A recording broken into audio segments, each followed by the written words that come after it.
এই প্রেসার কুকারটা নিলাম, তো ছোট প্রেসার কুকারটা আমার খারাপ হয়ে গেছিল, ওই জন্য ওটা দেখলাম যে ফ্লিপকার্টে এক্সচেঞ্জ অফার রয়েছে, ভালোই হলো, ওই জন্য এক্সচেঞ্জ করে অল্প সামান্যই বাদ গেল। যাই হোক, এটা একটা হার্ডই সেট হয়েছে, কারণ এইটাই তো বেশি ব্যবহার হয়, ওই কারণে। পুজোর মার্কেটিং মা এখন বুঝি, তুমি এত বাসন কিনতে, তখন বাবা বলতো না সংসারের খালি বাসন কিনলে, এখন বুঝি যে যত বয়স বাড়ে সংসার ছাড়া আর কিছু চিন্তা হয় না, তখন শুধু সংসারের কি প্রয়োজনীয় জিনিস সেইটা, নিজের চিন্তা আর কিছু হয় না। আবার টিপের পাতা কিনতে হবে, সেই জন্য আর আমার বেরোনো হচ্ছে না, মনও হচ্ছে না, কিন্তু এইটা দরকার, এটার জন্য মন হচ্ছে।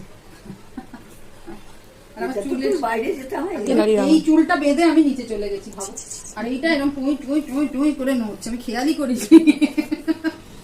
কি অবস্থা, বাবা যে কখন আসবে জানি না, বেচারা, তাও খাইয়ে পাঠিয়েছি আজকে, এটাই